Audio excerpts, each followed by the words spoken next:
Hello folks, this is Ross Fleming of Fleming Recordings Nelson, speaking to you from the home of Mr. Alexander Ritchie, Cranbrook, who was a very early resident and worker in the Cranbrook district in the East Kootenay.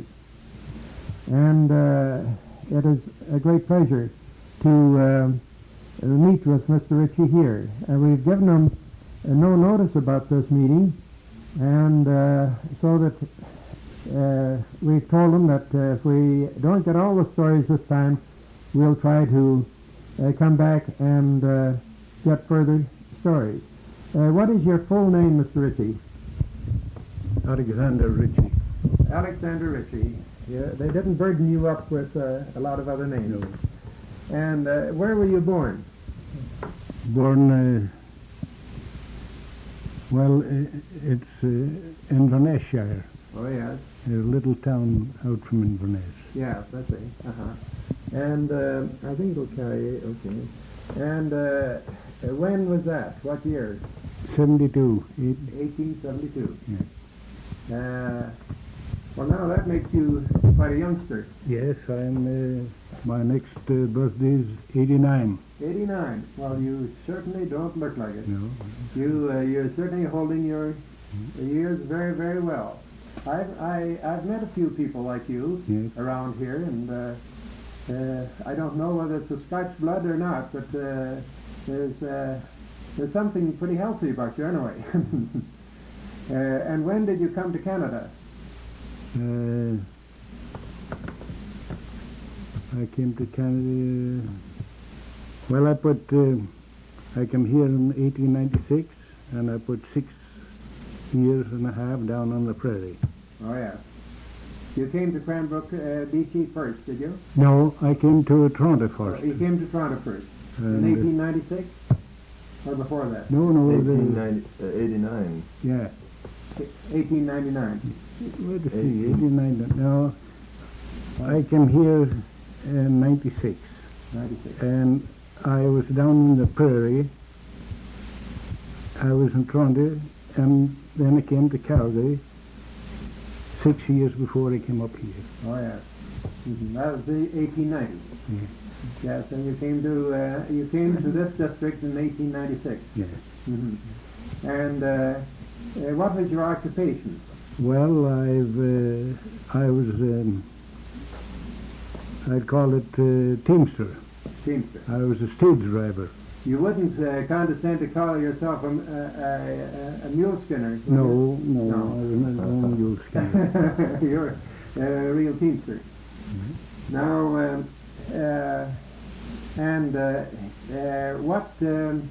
what did you do teaming for or at?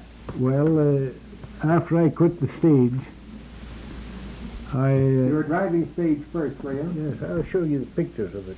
Well, never. We'll see that later. Well, because we can't show the pictures over the radio. Well, however, after I quit the stage, I came through the Crow's Nest in 96 and came to Fort Steele, and I caught the stage at Fort Steele. The driver, he was on a little toot over there, and he wasn't able to go with the stage any further. His name was, Dick Chapman. Dick Chapman was his name. And he had a hangover, and he wasn't able to go no further, so I took the stage from them. And then I went... did you continue working on the stage? Oh, yes, for a while? yes. How long did you, approximately? Let's see. I only made about, I don't know, I must have made about 7 or 8 trips that time. You went from Fort Steele to Golden? Yes. Oh, yeah. From Cranbrook to Golden. Oh, from Cranbrook to Golden? To Golden. It was all 4-horse teams. I see. And we changed. We had, I had to see how many changes we had. We had Wasa,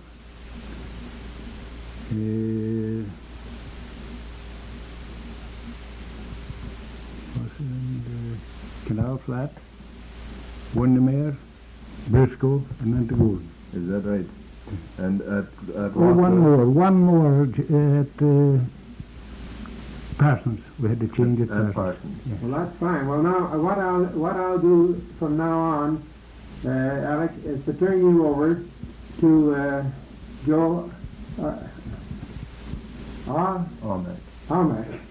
I'm getting befuddled.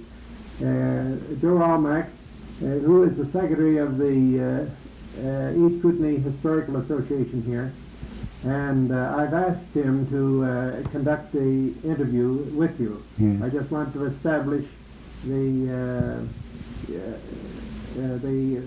preceding information, you see. Yes. So, Joe, take over now and conduct your interview. Well, Alec, you were driving stage in 1896 and 1897. Yes. You would remember Hanson very well at Wasa then. Oh, yes. Have you any stories you might relate about Hanson, the well-known innkeeper at Wasa. Well, everybody knew him them days. I would think so. Yes, and he was a great poker player, and if he had 3 nines, he'd bet the hotel on them. Is that right? Yeah.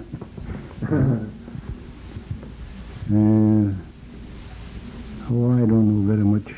All we done at Wasa was just stop there. We stopped there overnight and changed horses in the morning, drove on, come back Golden. It was the same thing. I see. Changed horses and came to Cranbrook and stayed all night, and then went back to Wasa next Wasa morning. on the way. Did you carry very many passengers on this run? Oh, yes. Yes, there was quite a few. Mostly men that were mining? The most of them was prospectors from Fort Steele. They were going up to the Big Bend. I There was a see. gold strike up there. And a lot of them going down to Windermere.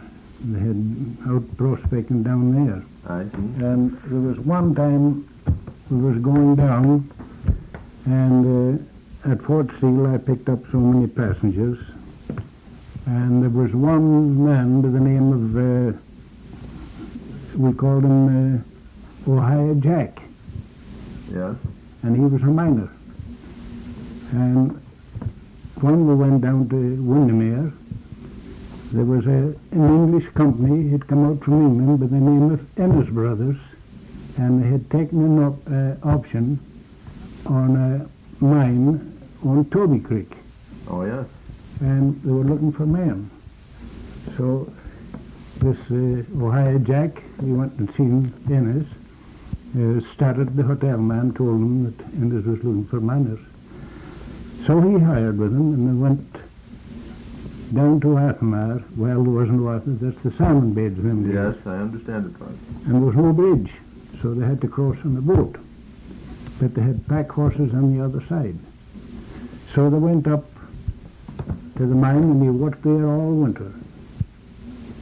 And he happened to be a Frenchman. I don't know how they called him Ohio Jack, but that's the name he gave. I never did know his name.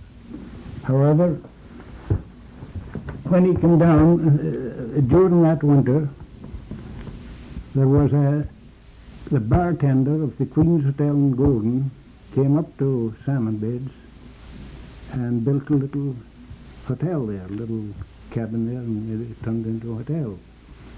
So in the spring, when they came down, Ohio Jack went over and, oh, hotel here, yeah. Went over and had a few drinks. And all at once the steamboat whistled. Captain Captain Armstrong, I think it was, I'm not sure. Captain Armstrong, I think it was. Probably. And this Ohio Jack says, what you call that, Frank? Where he come? Oh, he says, that steamboat come up from Golden. He go to Fort Steele? Oh, no, he go to Windermere. Oh, you come from Fort Steele? Yeah. Oh, I worked up Fort Steele a long time. Oh, he says, 2 men, deckhands, Neil McCrimmon and Joe Levesque, the deckman. Oh, he says, you fill me 1 bottle, I go over and give them a drink. So, but this time he was getting pretty well loaded. So, Frank, the bartender, gave him one of them long rubber corks, you know, You seen them corks? Oh, they're about this length. You see them in the neck of the bottle. Oh, I hadn't seen them. Oh yes, that was the old cork, them days. So he gets this bottle and he was walking over to the where the scow. There was always a scow in front of the boat. Oh yeah. Low water, you see, and he walks over and he sees Joe in the back. Hold Joe! And the other side was Neil McCrimmon. So he says, Neil, come have a drink with me. So he went over and there was about 6 feet of water there. And there was no wash, you know, it was just a bank. Yes. And he had the bottle in his hand, he pulled out the cork and he, with one foot on the scow, when he fell, and down he went. And Neil McCrimmon, he just grabbed him and pulled him up. And when he came up, he had his finger in the bottle. I think he must have been a Scotsman. I don't know. Right, guys, that's correct, you know. That was That's pretty good. Yeah. Now, after you were on the stage up there, I understand you had a farm up in that country. Well, I had, but I worked for the Paradise Mine. Before that? Yes. I was see. hauling over. That's up on Toby Creek. On Toby Creek. When Yeah. they opened it up, I was up there. And you were hauling ore down in wagons? Yes, yes. How far was this haul? 20 miles. 20 miles, Yeah. and they loaded it and took it down to Golden, did they? They took it down and we landed at the it was Wilmer then. No, it was Peterborough then, that Oh, little yeah. town. And they had a wharf down at the bottom there on the Columbia. Oh, yeah. So the ore was all piled there. And this then would be in sacks. It was all in sacks, yes. Yeah. They weighed about 100 pounds, average, about Yeah. 100 pounds. And then the boats would take it down to Golden, and they transferred it onto the cars in Golden and went through the trail. Is that right? Yeah. And they paid too. Yes? Oh, yes, yes. It was fairly high-grade ore. High-grade ore, lead and silver, Yes. and a little gold. Did you do most of your hauling by wagon or by sleigh? Well, I hauled all summer, in the summertime by wagon, and in the winter I hauled by sleigh. 4-horse teams? Yes. Oh, There was some single teams and some 4-horse teams. yeah. I see. And, I think I must have hauled over for about 5 years. 5 years on that. Yeah. That would bring it up to about 1901, 1902? No more than that. It was 1904. 1904. Closed down 1904. Well, that'd be quite a bit of ore to haul. Oh, there was a lot of ore. I think when they brought the North Star boat through from Jennings, Montana, they loaded 5, what was it? Oh, I didn't know, I forget. It was,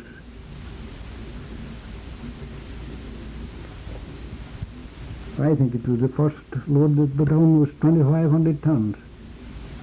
That's right. Yes. They're all stacked up along Yes, the North Star was a pretty big boat. Yes, yes, a big boat. That's she just ran all summer, one summer in Golden. I see. And then you'd know Captain Armstrong quite well. Oh yes, no, And well, Captain Blakely? Blakely, he didn't belong to the Columbia Navigation Company. I see. His father had a boat of his own, Alec yeah. Blakely. Mm-hmm. But Captain Armstrong and then Captain Bacon, they were the Columbia River Lumber Company. Then Captain Blakely, his father had a boat of his own. I see. And that's how Captain Blakely, Johnny, when his father got drowned at the machine, why Johnny was That's took the the boat. Columbia Navigation Company, would it be? Yes, Columbia Navigation. Company, Yeah.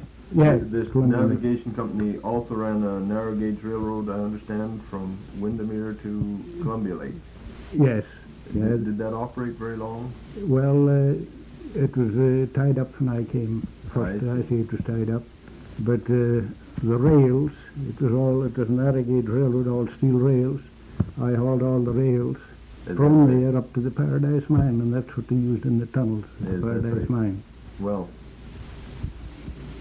you want to cut the... Yeah.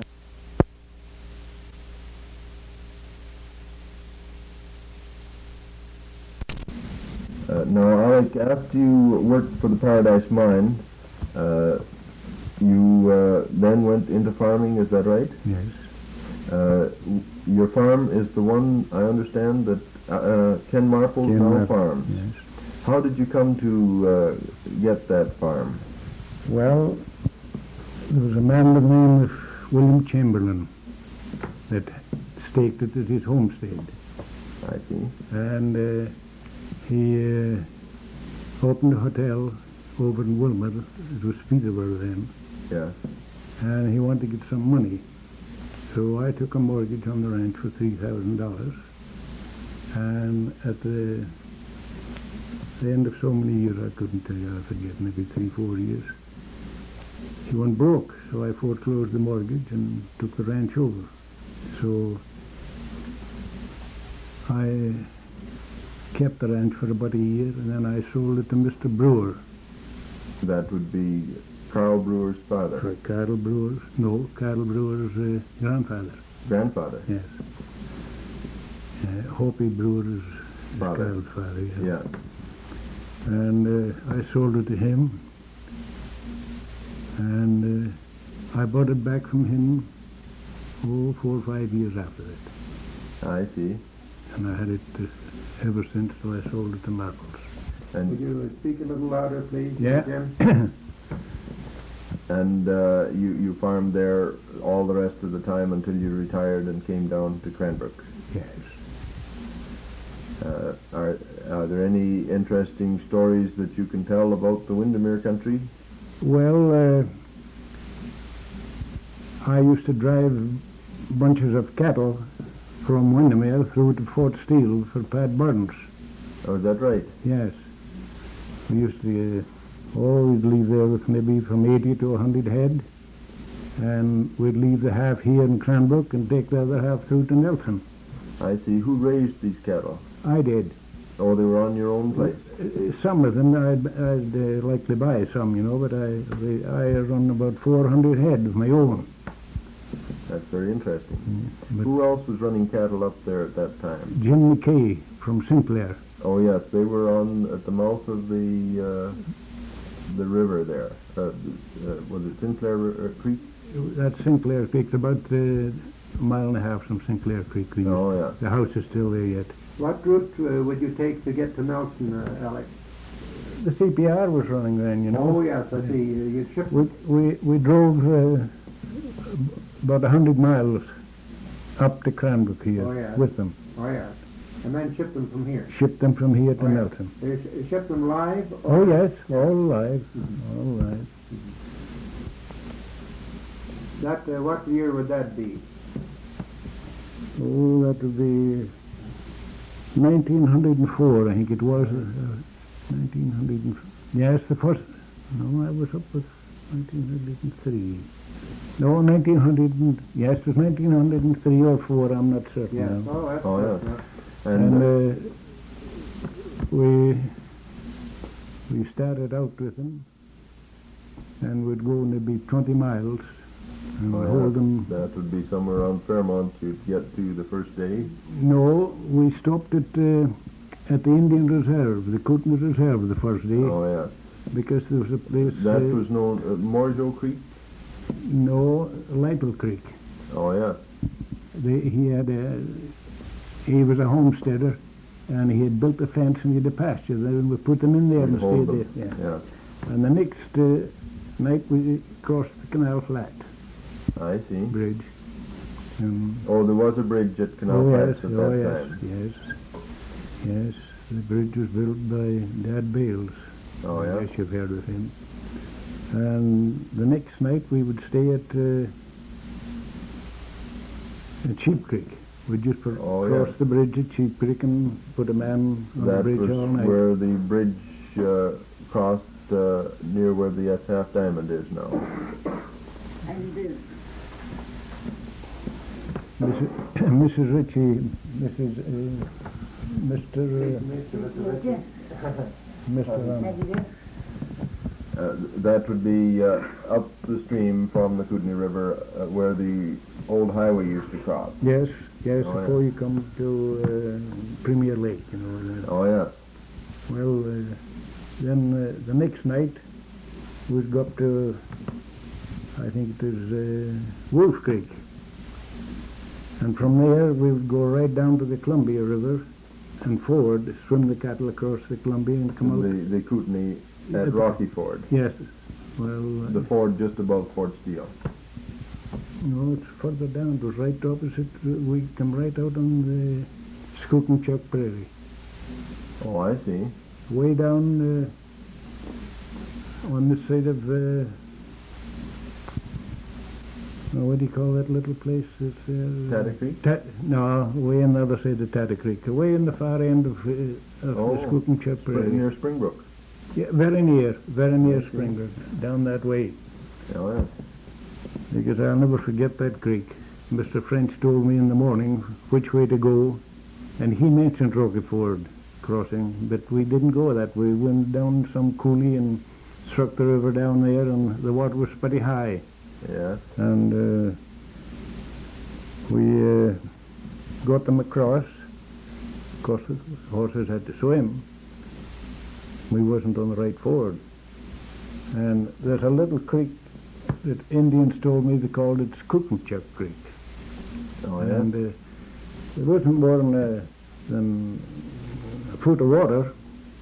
And when I was crossing this creek, my horse stepped in the boulder, down it fell, and I fell right over and got wet through and through. Well, that was in October too. It was pretty darn cold. So we built the fire up in the prairie and got dried out and came up to near Pete Wood's place next day. Oh, yes.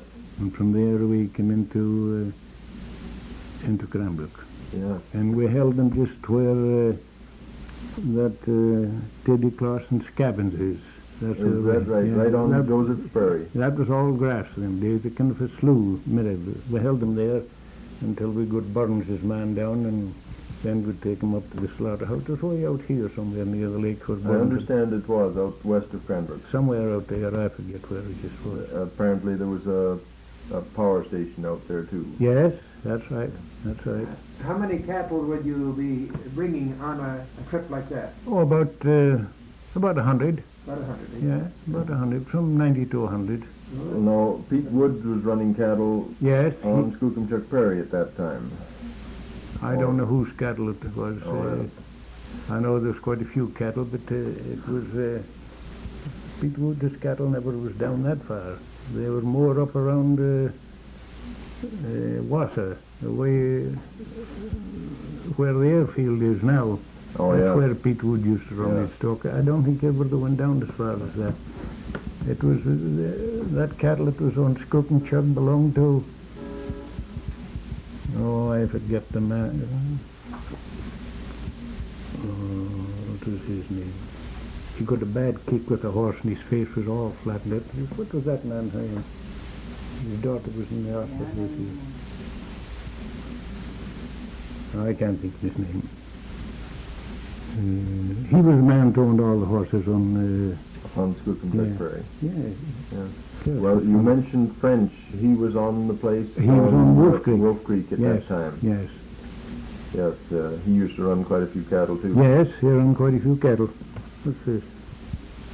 Oh, yeah, that's a Canal Flats. That's a bunch of the cattle that was taken up to Cranbrook at the time. Oh, that's an interesting photograph of the cattle drive. Yeah, I think that was 94. Yes, you've got the date on here, 1895. 95, is it? Yeah, that's the time. Yes, because I was at the Paradise and 4. I see. Well, now, are there any other of the old-timers that you remember around the country at that time? There's one man, the oldest man in that country, and I'm next. And his name is William Tatum. And he's 93. I understand Billy Tatum's still Yeah. up there in Invermere. Yeah, I went up to see him this summer. Is that right? Yeah. He's in pretty good health. Oh, yes, feeling good. Yes. He'd be very interesting to get a Yeah. story from sometime. Yes, he'll give you a story. He knows Yeah. all the country well. Did you know Tom Cameron fairly well, too? Oh, yes, I've known Tom for quite a number of years. He's living in Windermere now. Yes, I in understand Cornwall. that. He was telling me that he came down on the stage from Golden about 1901 Yes, and he walked from Windermere to Fort Steele. because the stage wasn't running. Stage wasn't running. The That's stage went down the day that he was coming up. He came up by boat to Windermere, you see. Oh, yeah? And when he got to Windermere, the stage had just went away to Golden. Yeah. So he started out to walk. So he Well, walked all the way. thanks very much, Alec. This has been a very interesting discussion. Yes, may I add my thanks on behalf of the Tales. We're calling this program Tales of the Kootenays. And this is certainly going back to the very early days. I know we have some stories of some cattle drives down the Slocan, I believe, by Blake Wilson, who you knew Blake Wilson of P. Burns Company, and all these little pieces. You know, it won't make a crazy quilt, but it'll make a jigsaw puzzle, and but it'll be a very nice way to make a jigsaw, and it'll be quite interesting, I think, to hear the different stories of you old-timers. And thanks very much on behalf of the three stations, CKLN Nelson, CJAT Trail, and CKK Cranbrook, who are all cooperating in putting on these programs, and I have the humble job of supplying the material, and we're doing it as a public service. So you're part of this public service, and thanks very, very much for this interview.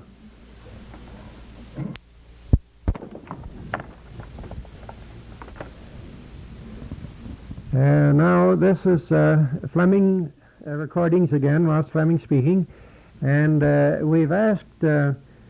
Ritchie to tell us a story about driving wild horses over to Alberta. And just a few minutes ago, Mrs. Ritchie arrived on the scene here, and we would like to introduce you to Mrs. Ritchie and ask her a few questions. What was your maiden name, Mrs. Ritchie, before you were married? Woodley. Woodley. And where were you born? England. London, England. In London, England. I see. And when were you married to Mr. Ritchie? 26. 1926. So you, when did you come to Cranbrook? I came to Cranbrook in first. I was married twice, you see. Oh, I see. Yeah. When I first came to Cranbrook was in 1905. 1905. I Spring of see. 1905. I see.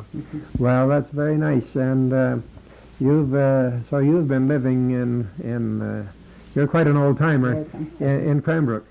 Well, we're very pleased to know that you're one of us in the Kootenay district. And thanks very much for coming in and prompting us a little bit on this interview.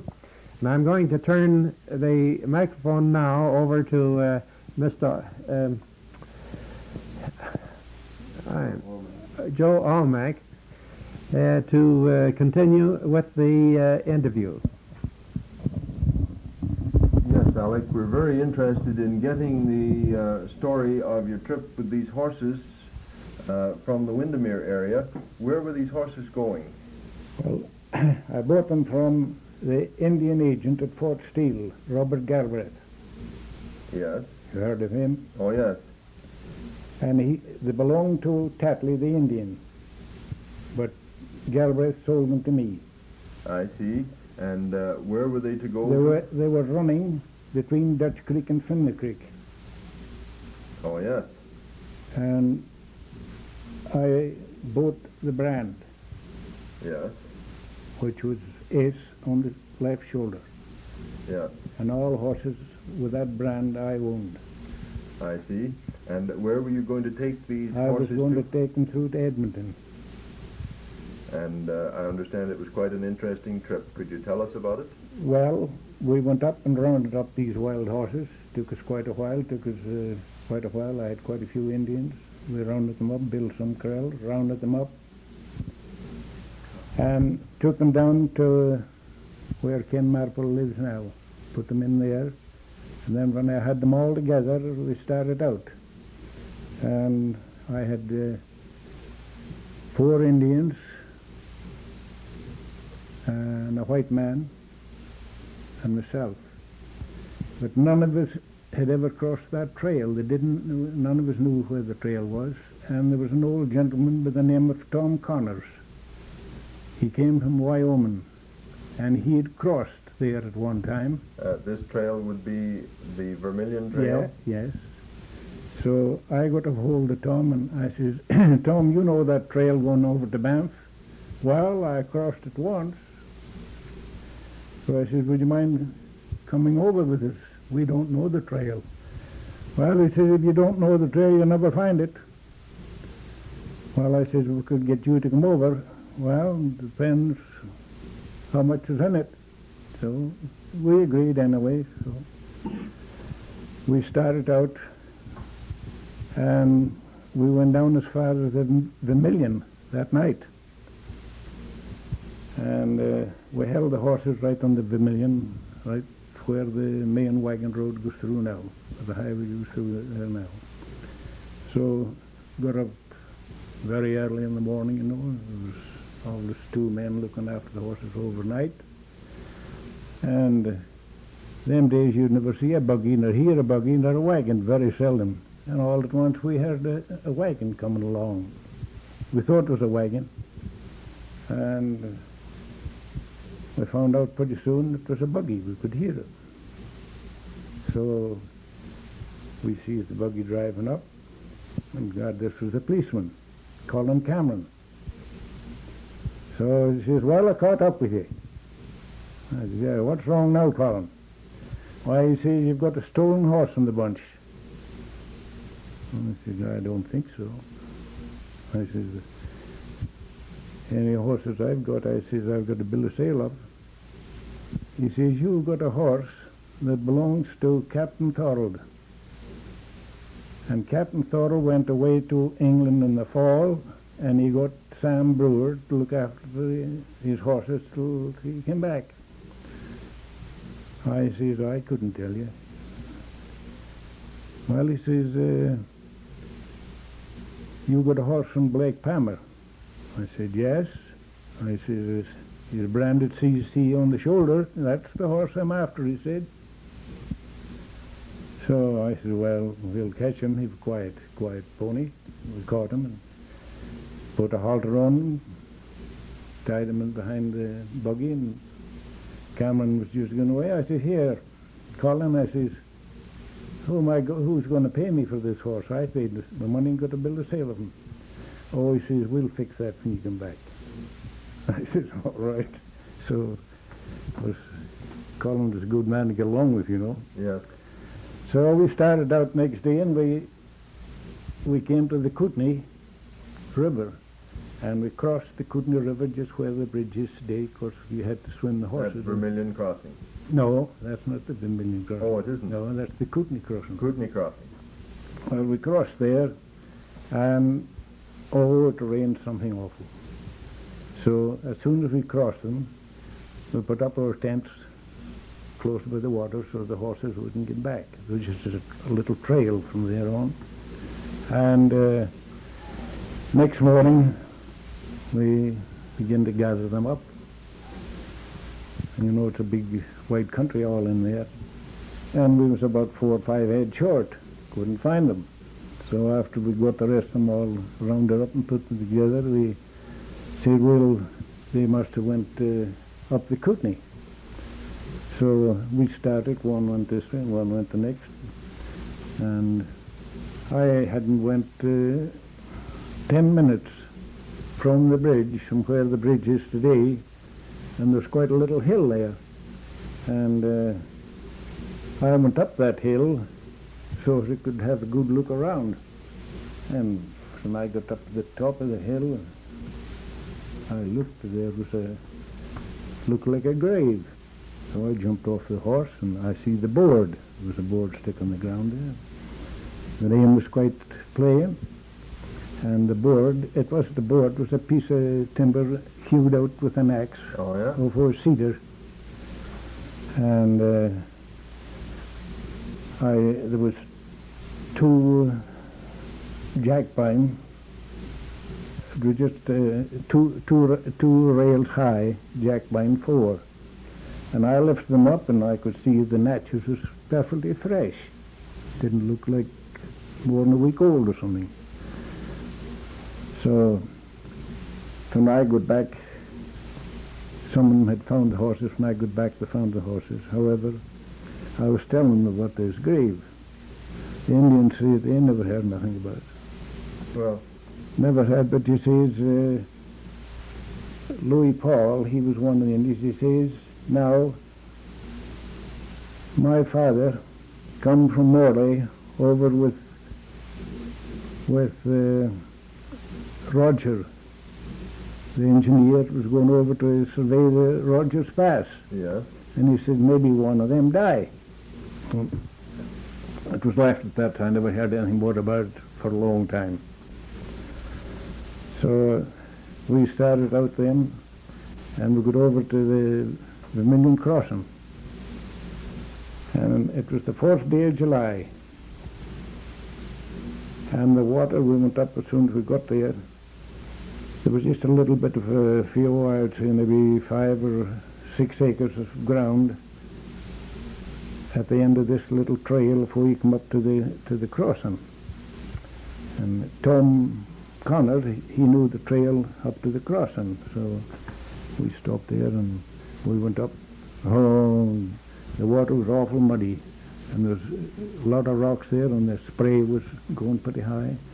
Tom says, I'm not going over that. Well, I says, we'll go back to the tent and we'll stay there. We'll put in some pigs at the creek, see how we cross. And next morning, up about an inch. So we hung around. So the 3rd day, I says, well, Tom, if you know if you cross the ford, you'll know it.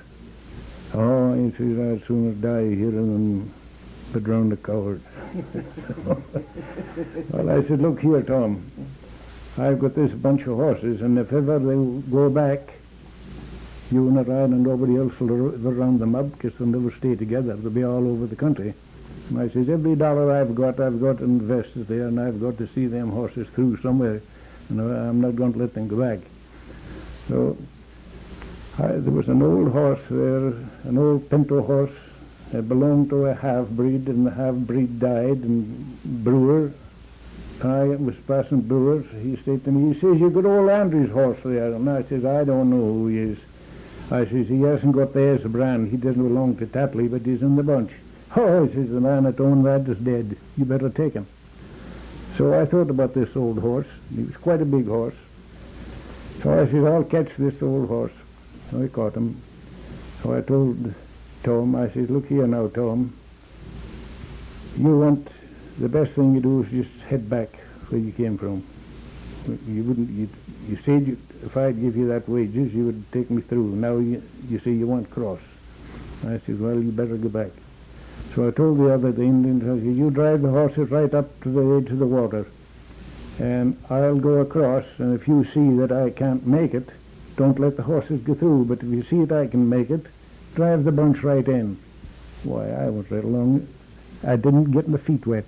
Is that right? It was just muddy and spray, you know. It looked bad. So I crossed, and we didn't have a mishap at all. So after we got across, we had a bottle of brandy in the pack. So I said, well, boys, we're going to finish this brandy before we go any further. We're not going to strike another bad ford like this.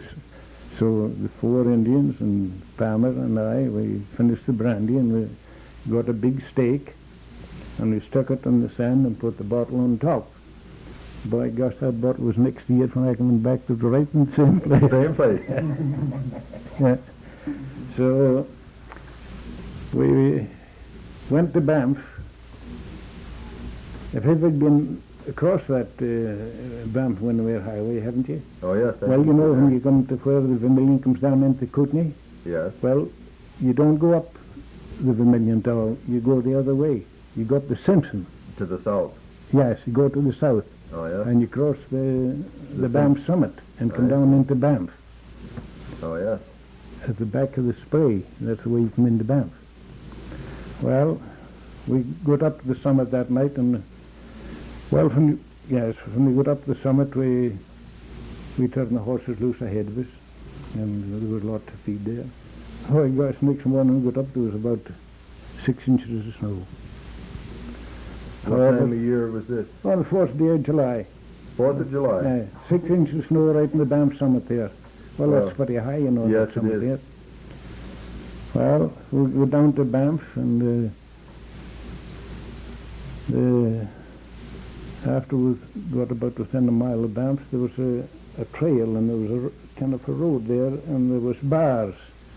Somebody used to put up the bars to hold their horses from going out.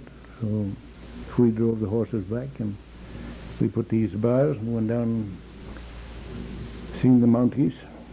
And the Mountie says, yes, he says, we want to inspect them horses before you leave Banff. I said, all right, where will we put them? Take them down to Old Corral, he says, tomorrow. He says, the sergeant isn't here today, but he'll be here tonight, and take them down tomorrow. So that afternoon, we drove him down to we drove him down to the kraal, and I went down and got some hay, some bales of hay, and fed them. Why, I wasn't there an hour when I had half a dozen buyers up looking for horses. Brewster brothers, they came Oh, up. yeah. And we're picking this and picking that. How much? I tell them. I don't want from them. And What price would you get for horses then? well, all depends what kind of horse you had, and if he was broke. For a good saddle horse, you get about $75. And a pack pony, you get maybe 35. And if you had a horse big enough to work, he was worth about 100 and a quarter, maybe a little more. However, Brewster's, they came up, and I'll never forget, they had a guide up with him, a horse wrangler, and you know, them long cuffs on and a fancy lariat around his neck. Brewster says, if that horse was broke, I'd buy that horse. What do you want for him? I said, I want 100 and a quarter for that horse. That's a lovely horse, I said. Oh, but he's not broke. I said, yes, he's perfectly quiet. No, he says, I know. He says, he's not, I can tell that horse is broke. Well, I know the horse was well haltered broke, but he was never rode or nothing. So he says, he says, I'll catch him. So this fella that was along with Brewster's, he got out with his fine lariat rope, you know, rawhide, and he was throttled for a while and missed him twice. And I said, look here, boy, you're going to scare all my horses, and they'll break that fence. I said, you can't catch that horse. I'll get this boy to catch the horse. And I had a lame Indian that had a bowed leg, and he just walked like this, on one side. He could tangle up with a bear one time, got badly hit. So I said, Joe, I says, catch that horse. So this fellow says, I'll just bet you $5 he can't catch him with the first throw. I says, boy, and I pulled out $5 and I gave it to Brewster. So I says, cover it. So this fellow says to Brewster, he says, cover that. So Brewster got the $10. Mr. Indian went out, and I says, you'll go and catch that saddle horse. He had him right there. The horse walked right up. He was quiet. He was well hearted, bro. So we took the $10 that night and went down to Banff and we blew the whole thing. You celebrated. Celebrated. Even with your own $5. Yeah. I don't know whether you're Scotch or not. I wouldn't mind you spending the other fellow's $5, but I can't understand you spending Yes, your own. I spent my own too. It was well worth it. Well, No, I'm always fooling because I find the Scotch just as generous as anybody. But that's just a joke we have to pull on the Scotch, that's all. well, from there, we went down to that coal town, Canmore. Went down there and mounted police come out there and, where are you going? We were night overtakes us. And where'd you come from? Well, I says, here. I had the certificate of the bill of sale from the sergeant in Banff, you see. Oh, that's all right, boy, go ahead. So we went along, I don't know just how far, we came to, I think, Ghost River, I think. That was the next place we had. Yes, Ghost River. And there was a fella come along, and he says, where you want to drive, where are you driving the horses? Oh, he says, wherever I can sell them.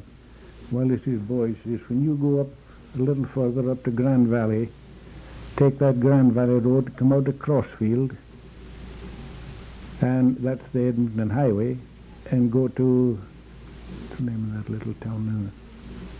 Oh, out from Crossfield, 50 miles from Calgary. Not Red Deer? No, away in the side of Red Deer. Didsbury, that's the place. Come up to Didsbury, and I wasn't there half an hour and we sold the whole bunch. That's as far as I got that time. You didn't get to Edmonton then? Not that time, but I went to Edmonton once or twice after that.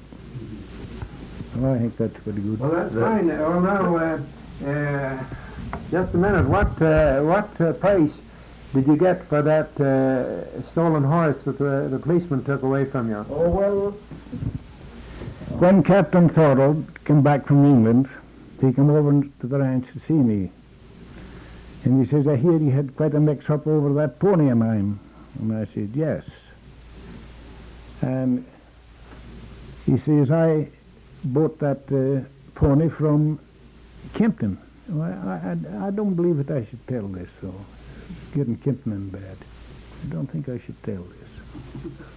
No, well, he's gone some time ago, isn't he? Yeah, but his son is here. It might get him in bad. Well, you can pass that up then. Yes, I think so.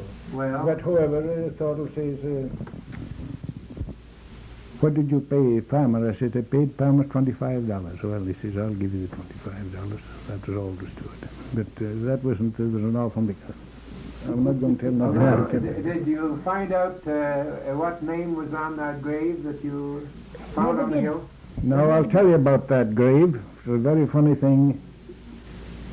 When they start to build, when they were building the highway through the Banff back and the Windermere back, there were, Davison was the engineer, and they were camped right at the bridge, at the Kootenay crossing. And there was the station agent and I and one or two more went over on a Sunday. I think Davison invited us over, I think. And we were over on the Sunday, and we had lunch there. And Davison says, I would like to, no, Davison says, right, let's see how that went. Oh, yes, I says to Davison, I says, did you see the grave up on the top of that little hill up there? No, he says, the grave up there? Yeah. I said, yes, sure. I says, the board is there, and it's hewed out with an axe. And he says, no, he says, I says, none of the men was ever up there? No. Gosh, he says, I'd like you to take me up. So I said, it was only a matter of half an hour. So we walked right across the bridge and up and showed him. Well, that was all there was to it. But Davison was in town, and B.G. Hamilton, I guess you've heard of him, haven't you? I can't say that I have. No, it was From Invermere. from Invermere. Oh, yes? He was a collector of all old stories and old junk and one thing and another. and comes to me one and he says, Alec, I want you to get that story about that fellow that you killed over the Kootenay crossing. I says, I never said nothing about it.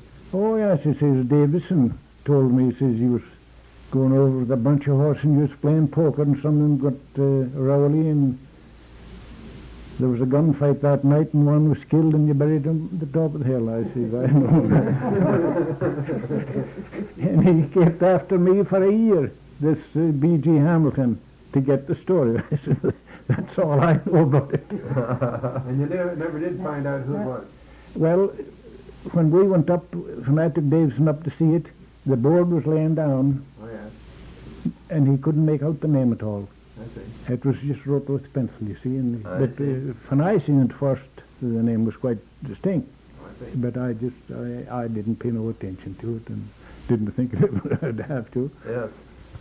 So that's all there is to that story. Yeah. It was never recorded. What year was this that you made this particular drive? I think it was 3. 1903.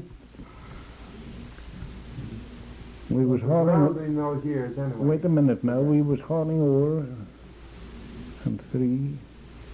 Yes, it was 1903. It was the summer of 1903 because I was hauling ore in the spring and then I went back to haul ore in the fall. That's right. And did you know Vernon Wood up in that country at that time? Sure. Yes. I understand he was a guide up there. Yes, he was a guide there. He's living down there now. I've been talking to him this Oh, summer. yeah, down at Vermilion. Yes. Yeah. Yeah. Oh, yes, I know him. Well. Thanks very much again, Alec. That makes a very nice episode, and thank you, Mrs. Ritchie, for suggesting it. I can give you the names of the boys that went over with me with them horses. Well, it might be just as well. I don't believe there's any of them alive, but Gordon Palmer was one. That was the white boy. Yes. White man. Yeah. Alec Tinbasket, Lame Joe, and Alec Tinbasket's son. I see. And Tom Connors. These were the drivers of your horses. Yes, and myself. Yes. Well, thanks very much. I'm going to tell you a little story, but you didn't take this now. Thanks very much, Alec. This is very nice, and this will make a nice little episode for one of our broadcasts. As a matter of fact, I think it'll cover 2 broadcasts. Thanks very much.